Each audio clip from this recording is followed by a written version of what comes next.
জীবনে সব ধরনের মানুষের দরকার আছে। কেউ পরীক্ষা করবে, কেউ শিক্ষা দিবে, কেউ ব্যবহার ভালো করবে, কেউ বা আবার বেঁচে থাকার অর্থ বোঝাবে। সংক্ষিপ্ত এই জীবনও চিরস্থায়ী বলতে কিছু নাই। না সম্পর্ক, না সম্পদ, না মানুষ। কিন্তু যেটা থেকে যায় তা হলো কারো সুন্দর ব্যবহার, মায়া ভরা কথা, একটু সহানুভূতি, একটু শ্রদ্ধা। এগুলো মনে গেঁথে থাকে সারা জীবন। শেষমেশ মানুষ কী বলেছে মনে থাকে না, কিন্তু কেমন ব্যবহার করেছে তা ঠিকই মনে থাকে। তাই সুন্দর ব্যবহারই জীবনের সবচেয়ে বড় চিহ্ন। আসসালামু আলাইকুম, আশা করি সবাই ভালো আছেন। আলহামদুলিল্লাহ, আমিও আপনাদের দোয়ায় ভালো আছি। অনেক কথা বলে ফেললাম, কথাগুলো কেমন লাগলো অবশ্যই কমেন্টে জানাবেন। এবার আসি মূল কথায়। এই যে আমাদের বাগান বাড়িতে কাজ চলছে, ঘরে বাহিরে সব জায়গায় কাজ চলছিল। আর সব জায়গায় কাজ করতে গেলে জানেনই তো, একটা বাড়িতে কাজ করতে গেলে সেখানে যে কী পরিস্থিতির সৃষ্টি হয়। তবে যাই বলেন না কেন, নিজের কাজ নিজের হাতে করার মধ্যে যে একটা আনন্দ আছে, এটা আমি অসুস্থ থেকেও কিন্তু করছি এবং সেই আনন্দটা উপভোগ করতে পারছি।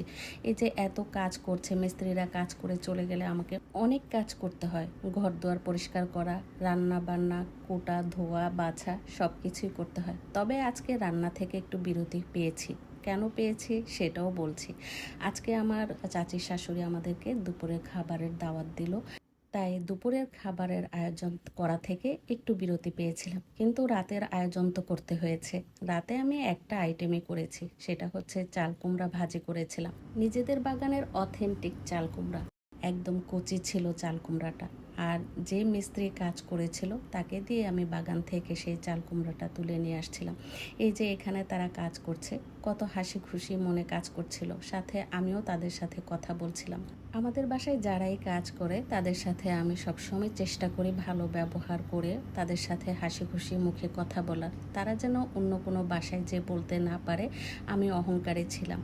ওনারা তো অনেক জায়গায় যেয়ে কাজ করে, কারো যদি ভালো কথা বা ভালো ব্যবহার তাদের কাছে চোখে পড়ে বা নজরে আসে, তখন তারা সেটা নিয়ে আলাপ আলোচনা করে।